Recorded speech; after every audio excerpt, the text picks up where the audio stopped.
नमस्कार मंडळी. पूर्वीच्या काळी सर्दी, खोकला, ताप यावर घरगुती पद्धतीने केला जाणारा झणझणीत उपाय आज आपण बघणार आहोत. यामध्ये ज्वारीची भाकरी चुरून खा किंवा तसेच वरपून प्या. चवीला जबरदस्त, बनवायला देखील अतिशय सोपं. चला तर मग वेळ न घालवता लगेचच रेसिपीला सुरुवात करूयात. त्यासाठी इथे मी सुक्या खोबऱ्याची अर्धी वाटी घेतलेली आहे. हे बघा. तर सर्वात आधी आपण हे खोबरं भाजून घेऊया.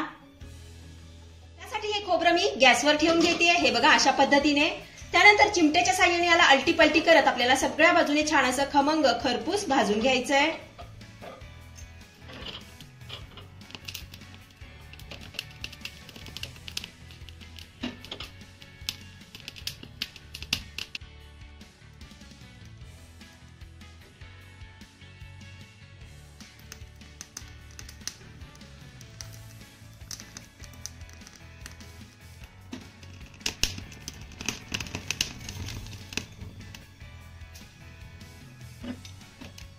इथे तुम्ही बघू शकता आपलं हे खोबरं सगळ्या बाजूने छान असं खमंग खरपूस भाजलं गेलं आहे. आपण आता हे काढून घेऊया आणि थंड होण्यासाठी थोडा वेळ बाजूला ठेवूया. खोबरं भाजून झालं की लगेचच आपल्याला कांदाही भाजून घ्यायचा आहे. तर इथे मी हा कांदा घेतलेला आहे आणि कांद्याला असं मधोमध फोडून घेतलेला आहे. हे बघा. म्हणजे काय होईल ना, आपला हा कांदा आतपर्यंत छान असा भाजला जाईल. आपण आता हा कांदा देखील भाजून घेऊया. तर हा कांदा देखील मी असा गॅसवर ठेवून घेतेय आणि चिमट्याच्या साहाय्याने याला देखील छान असं अलटी पलटी करत आपल्याला सगळ्या बाजूने छान असा भाजून घ्यायचा आहे.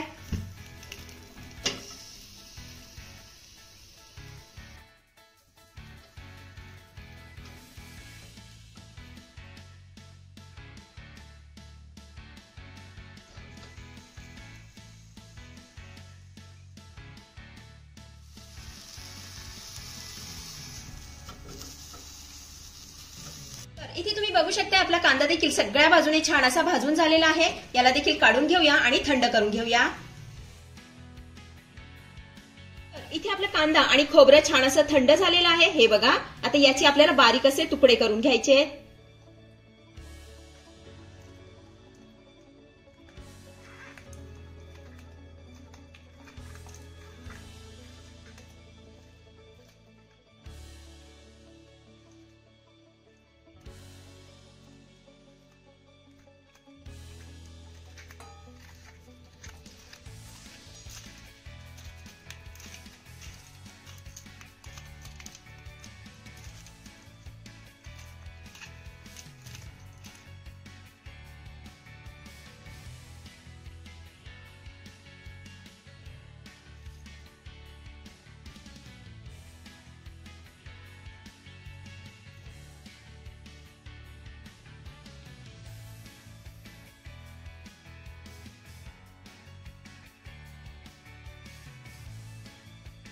इथे तुम्ही बघू शकता आपल्या कांदे आणि खोबऱ्याचे मस्त असे बारीक तुकडे झालेले आहेत. पूर्वीच्या काळी कांदा आणि खोबरं चुलीमध्ये भाजलं जायचं, पण आपल्याकडे चुली नसल्यामुळे गॅसवरती असं भाजावं लागतं. असं काही हरकत नाही. आपण आता हे मिक्सरच्या भांड्यामध्ये काढून घेऊया.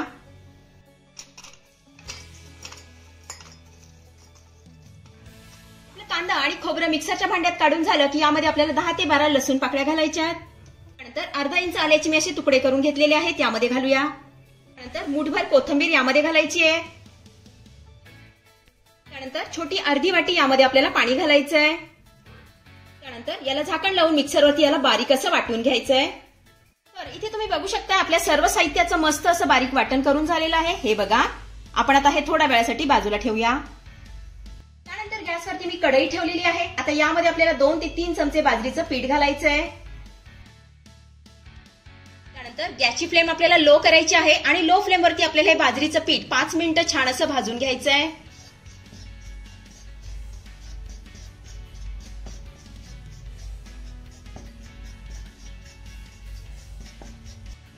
पाच मिनिटे झालेली आहेत आणि तुम्ही बघू शकता आपलं हे बाजरीचं पीठ मस्त असं खमंग खरपूस भाजून झालेलं आहे.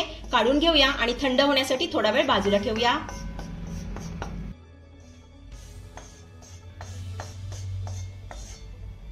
बाजरीचं पीठ काढून झाल्यानंतर याच कढईमध्ये आपल्याला 1 ते 1.5 चमचा तेल घालायचं आहे.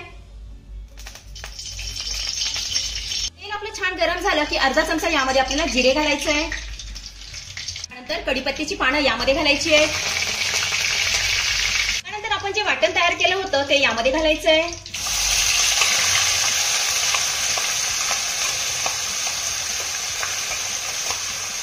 हे छान असं मिक्स करून घेऊया।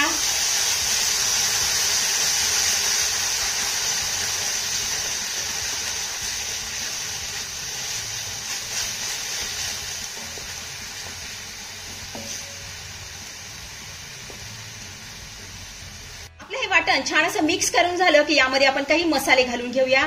तर सर्वात आधी यामध्ये मी घालते 1 चमचा घरचा साठवणीतला मसाला,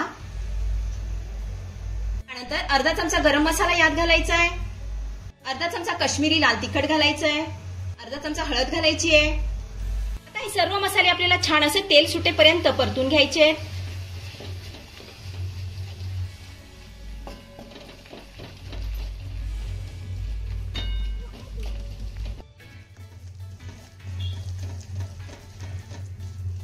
तर इथे तुम्ही बघू शकता आपल्या ह्या मसाल्याला मस्त असं तेल सुटलेलं आहे। आपला हा मसाला परतून झालाय। आता यामध्ये आपल्याला आवश्यकतेनुसार गरम पाणी घालायचं आहे। तर इथे मी 2 ग्लास गरम पाणी घालतीये।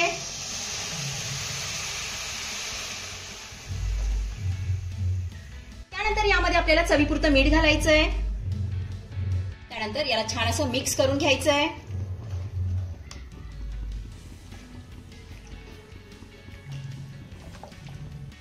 तर सर्व साहित्य आपलं छान असं मिक्स करून झाल्यानंतर या फोडणीला छान अशी उकळी आणायची आहे। आपल्या फोडणीला छान अशी उकळी येते तोपर्यंत आपलं पीठही इथं छान असं थंड झालेलं आहे। आता यामध्ये आपल्याला थोडंसं थंड पाणी घालायचंय आणि याचं एक मिश्रण तयार करून घ्यायचंय। यामध्ये पाणी घालूया, त्यानंतर याला छान असं मिक्स करून घ्यायचंय।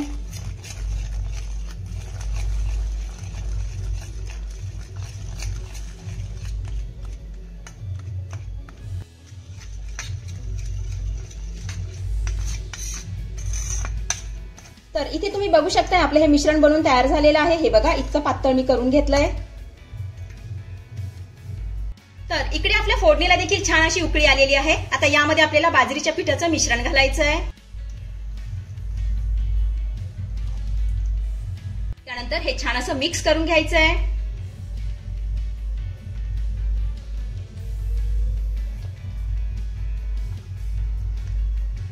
मिक्स करून झाल्यानंतर गॅसची फ्लेम आपल्याला लो करायची आहे आणि लो फ्लेम वरती आपल्याला ही आमटी 5 मिनिटं छान अशी उकळून घ्यायची आहे। 5 मिनिटं झालेली आहेत आणि आपली ही आमटी छान अशी उकळलेली आहे। आता यामध्ये आपल्याला बारीक चिरलेली कोथिंबीर घालायची आहे।